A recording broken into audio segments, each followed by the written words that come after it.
Welcome to the Building Spirit-Filled Homes podcast by Red Mountain Community Church. This podcast exists to help us engage with a variety of topics through a biblical lens.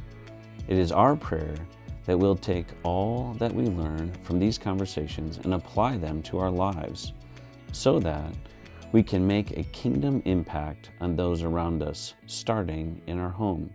Thanks for joining us for our conversation today. Well, welcome to another Building Spirit-Filled Homes podcast. I'm Pastor Dave, and today I have Elijah Steinbrecher, which is such a cool name. It sounds kind of like a hammer that Thor would have. So he's not here to beat us with a hammer. He's here to invite us into some great conversations around attachment and trauma and a pathway to healing. And so we're excited to engage with that conversation with him today. He is from Roots Marriage and Family Therapy, and so we're excited to meet with another licensed Christian counselor to engage in these topics with us. So we hope you enjoy our podcast today. All right, Elijah, thanks for joining us. Thanks for being here. We're going to talk about some fun stuff today, attachment and trauma. And so why don't you start us off? Where do we begin with something like this, and how can we better understand these topics so our homes can be healthy places instead of places of confusion where maybe we cause trauma or lack of attachment, or maybe we attach the wrong way. So you're the professional. Walk me through some of that. Yeah, well, first of all, thanks so much for having me here, Dave. The opportunity to share with a broader community is just something that I'm really excited to get an opportunity to do. So, but first, I'll just ask that we ground in just some of our own experiences and just mindfully think about just some questions to ask and things to ponder. So, just ask you and invite you just to think about some of these prompts. So, when I think about my childhood, the feeling that I experience is, and when I think about my relationships, I feel insecurity because, and just noticing the different thoughts, the different things that come into your mind when you hear that. Just asking, have you ever struggled in relationships to trust people? And have you ever struggled to trust God? At Roots Marriage and Family Therapy, a proud affiliate of Christian Counseling Services, we always say that the deeper the root, the healthier the fruit. Okay. So, and we're getting to the root of the wounds that we carry. Sure. And so today, what I want to explore is what trauma is, and how our early attachment wounds affect us. And how we might be able to heal through psychology and the integration with spirituality. That's great. Yeah, thanks. Yeah. And so some really key truths to ground in is trauma is such a vast field. It's a vast topic because trauma can be defined as anything that's less than nurturing. So what's traumatic for one person might not be traumatic for another person. It's why when we have folks who go overseas and are fighting in conflicts abroad, one person might be able to come back and integrate and assimilate back into society, and somebody struggles to do that. And so trauma is different for everybody. And so when something is traumatic, it's when our brain and our body can't process it. And so it gets locked in our nervous system.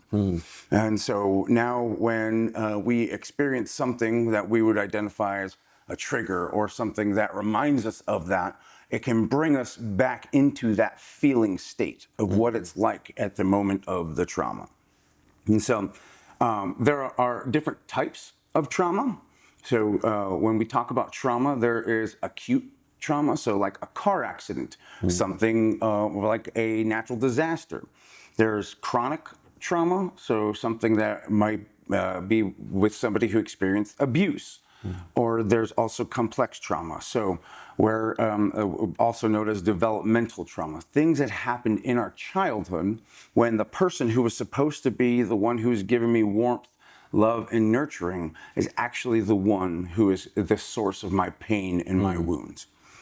And so trauma isn't just what happened to us. So it's not the event of the car crash, of the Abuse, whatever. yeah, abuse. It's also what meaning we gave to it. So what did it mean to us, the fact that we had to go through that, and what happens inside of my nervous system? So a lot of it is first kind of understanding that, and then really also providing, it seems like, grace as somebody's trying to process through, hey, I'm responding this way. I love kind of just in your guys' tagline, like how you got to go to the roots. So it seems like we spend a lot of time on more surfacey things, like why are you so angry all the time? Or why are you Yes. always sad about that thing? And it sounds like much of this could be connected to trauma that happened when we were younger, and or if some event, not necessarily younger, but any type of event that might have happened to us that was, like you said, less than nurturing. Yes. And so let's be curious about that, and that might help us understand as a family, as a community, how to engage in that in a caring way. Yeah, and I like your perspective on that. Because our thoughts, the thoughts that come into our mind, whether we choose to accept that or reject that, the thoughts that we have frequently become beliefs. And then when our thoughts come into beliefs and we come into agreement with that, then it shapes how we're viewing the world, or the lens that we're seeing the world through. And so now maybe two people might have a very similar upbringing, but because of those beliefs, one person is able to say, wow, it was really hard, but, and I went through a lot of hard things, but I made it through to the other side. And while I had to work really hard, maybe things aren't perfect, but I believe in myself too, that things can get better, or that I can be successful. Now, somebody maybe who has a negative belief system, it goes through a similar thing and says, man, it was hard then, and I struggled so much, and it's hard now, and now life is so difficult, and I never get ahead. And so those beliefs that we hold shape how we interact with the world. So it's interesting that somebody can grow up in the same exact home, in the same exact environment, and have two, and it kind of shapes a lens differently. So as you're meeting with people, how do you help them understand maybe these lies that they've believed as truth, or in your language, how do we help them maybe clear up a distorted lens, so that they can see the world or see truth clearer? Like what are some steps to do something like that, or how would you engage with somebody in the midst of that? Does that make sense? Absolutely. And when it comes to trauma, it's such a cultural buzzword. Okay, sure. Some people are like, oh, everybody's dealing with their trauma, but really, it truly does shape how we're interacting with the world. So as I'm listening to somebody's story, I'm listening for what is at the root of these experiences. What is the actual traumatic experiences that somebody is continuing to cope with.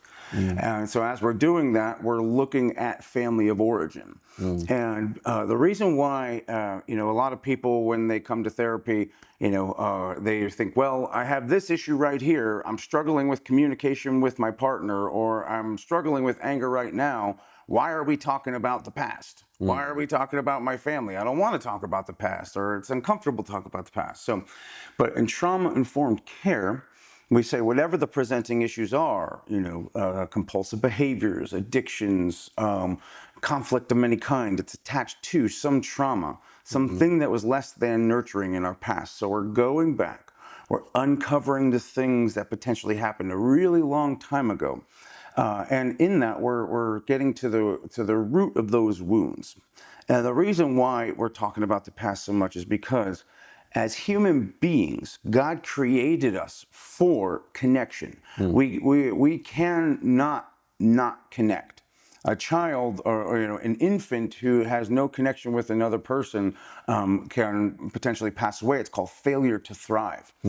And so, and in the Bible, you have, this very, very beautiful picture in Genesis 2 of God going into the dirt and forming man and breathing life into his nostrils. And then, in the very same passage, he says, hey, it's not good for man to be alone. Right.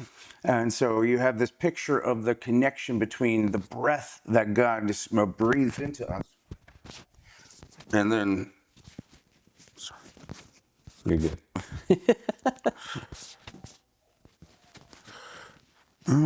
Okay, the breath that God breathes into us, and then also this picture of him seeing that it's not good for us to be alone. And so attachment can be defined as the emotional bonds that we form with within our close relationships, like our caregivers, or even with a partner or a spouse.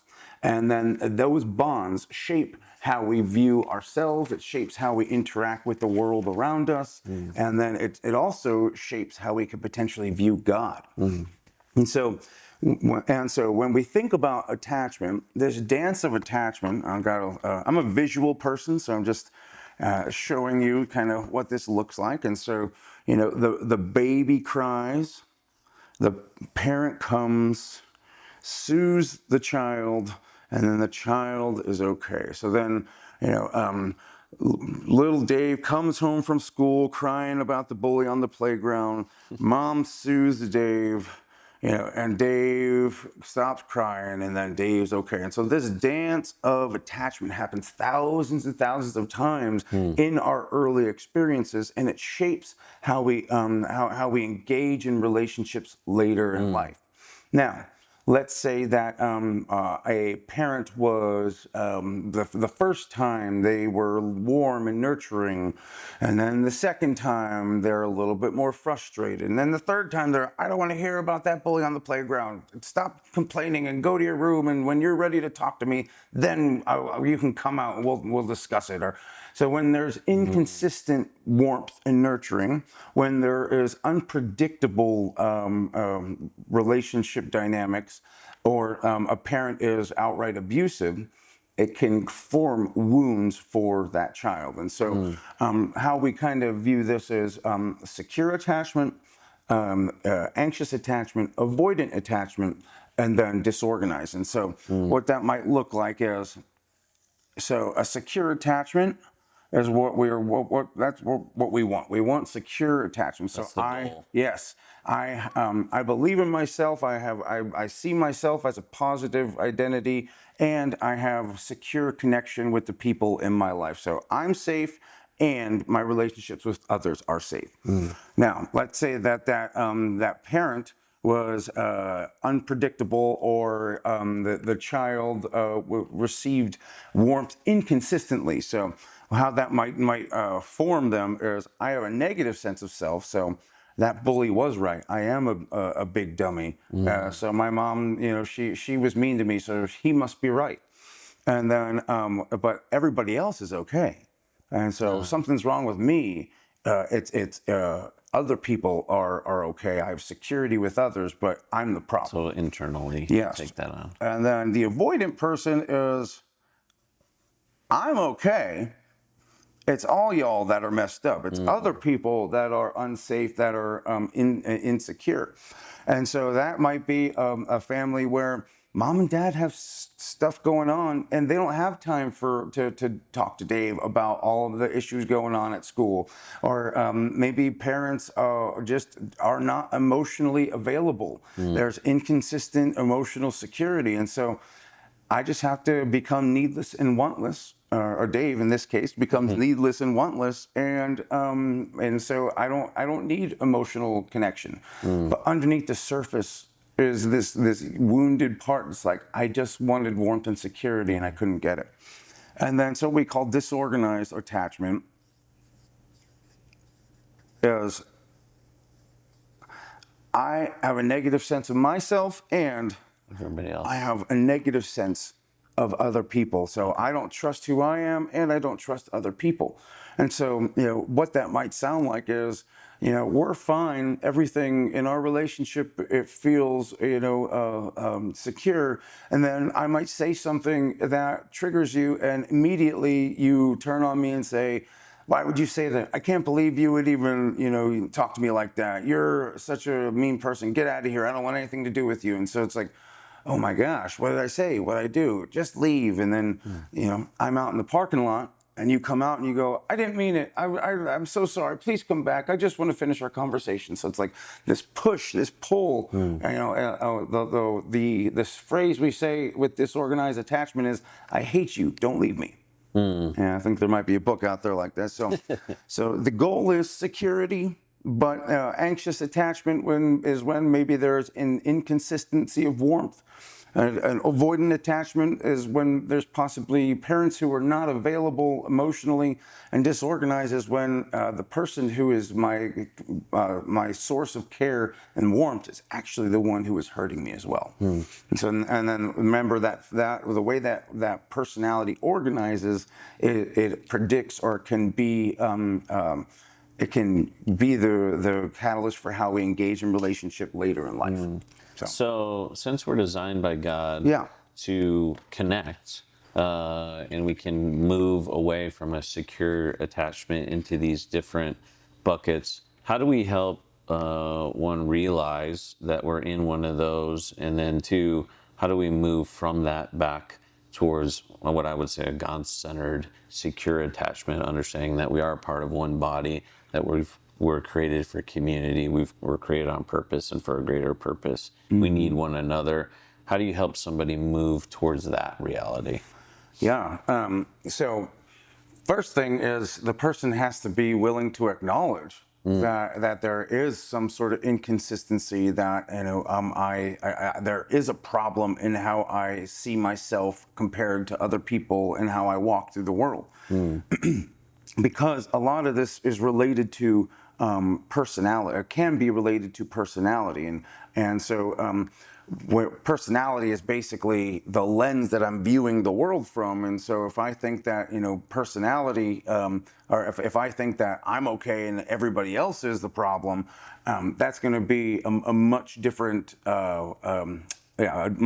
way of engaging than somebody who's saying, yeah, I see that there's a problem and I want to do something about it. So actually recognizing and acknowledging is the first step. And so, but when we talk about doing therapy from a trauma-informed lens, we are identifying what is the root of those wounds. What are the root of those wounds? And so we're identifying what are the triggers in the present.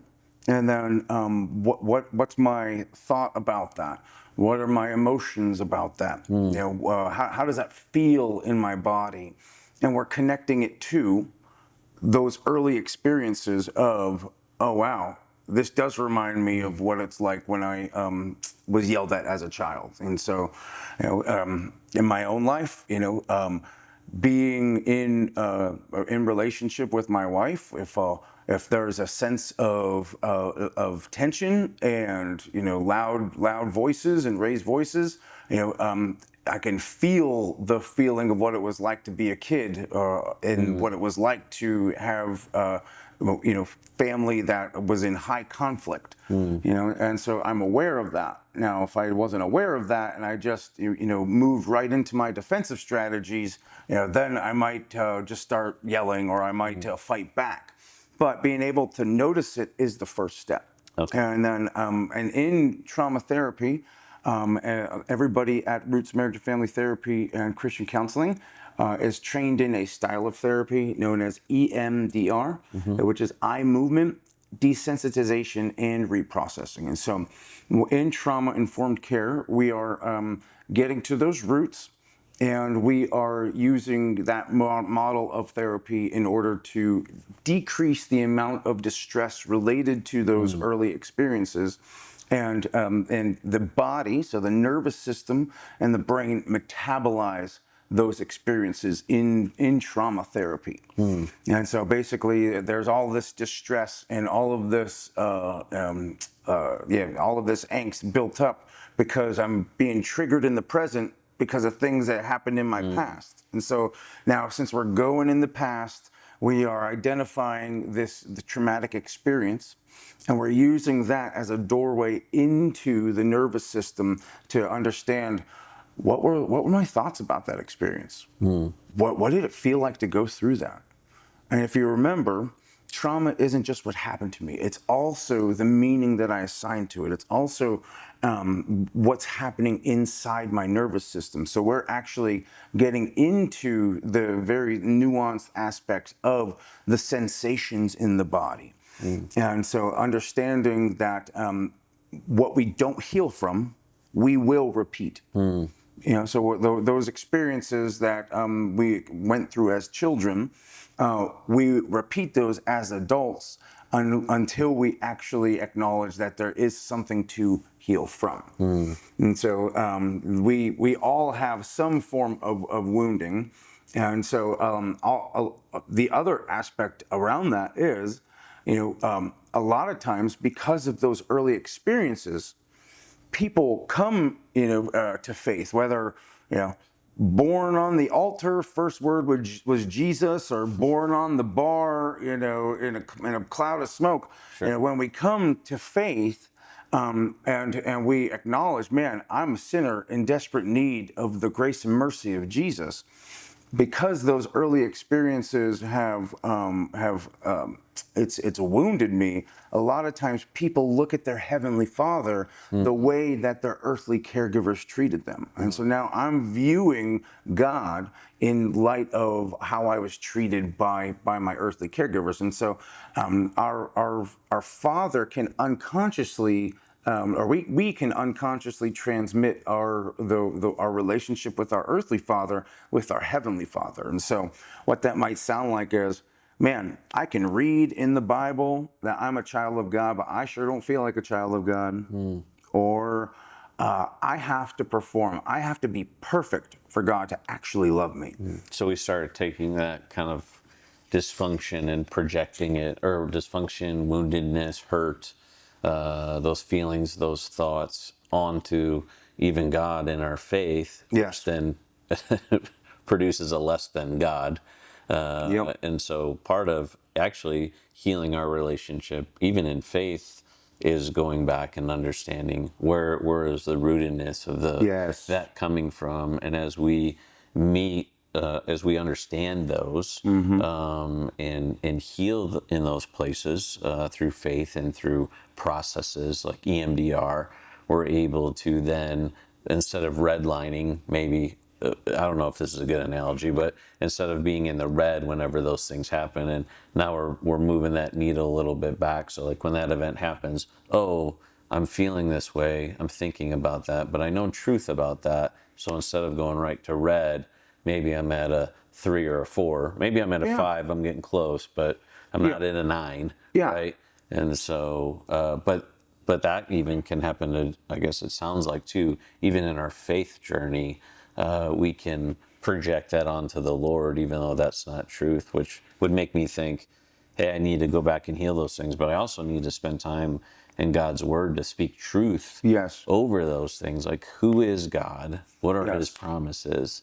What do I know to be true about him, and what do I know to be true about myself and the community around me, so that can help. Absolutely. And you have really, hit a home run there with, it's not just the trauma therapy, and I'm talking about, in a clinical setting, but it's also it's not just a single mode. It's also integrating our faith journey, and I think what I call wielding the sword correctly. And so knowing, in Psalm 27 and 10, it says, "For my father and my mother have forsaken me, but the Lord will take me in."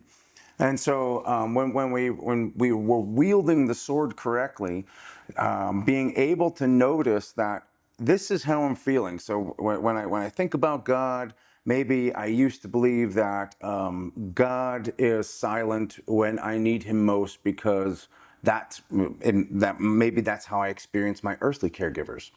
But now that I'm identifying, man, I see that is a fallacy. Wielding the sword correctly is using that to straighten crooked paths. And so being able to say, man, no, the Lord is actually stepping into a place where my wounds were, and he is the perfect attachment figure. Whereas my earthly mother and father have forsaken me. No, he is always present. He's always loving, and he's never abusive. He's never unpredictable. He is always consistent. And so, healing through that trauma-informed therapy, seeing God correctly and wielding the sword rightly, but also we grow in the context of community. Community is such an important aspect. I know a lot of Christians out there these days are just kind of, solo scriptura, me and my Bible, me and Jesus. But growth doesn't happen in a vacuum. We're actually called into community. We're called into a relationship with other people because it is in the context of relationship that we grow. You and I sitting here right now, just processing and thinking about this, it's growing us in different ways. Awesome. And so being willing to be involved in community is one of the pillars in how we grow. But I think one of the rubs is because we're all sinners, and church is a hospital for sinners. Because we're choosing to engage in community for growth, now we're rubbing shoulders with other sinners, and we're creating opportunities to potentially experience more wound or have some of those wounds get triggered. And so it's messy. Right.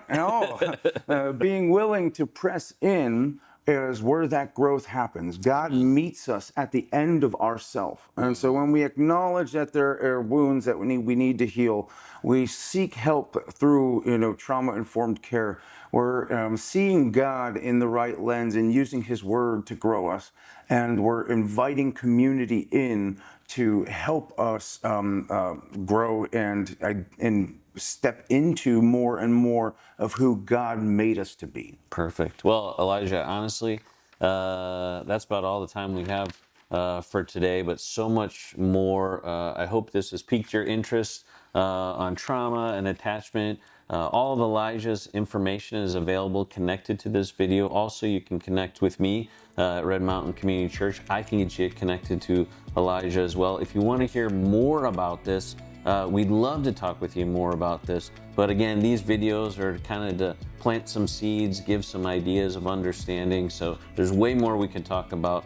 But for today, I think you summed it up beautifully, Elijah, right at the end. Make sure you just rewind back a few seconds and you'll hear a summary of all of it. But watch this again and again. We hope you're blessed by these videos. Thanks for joining us today.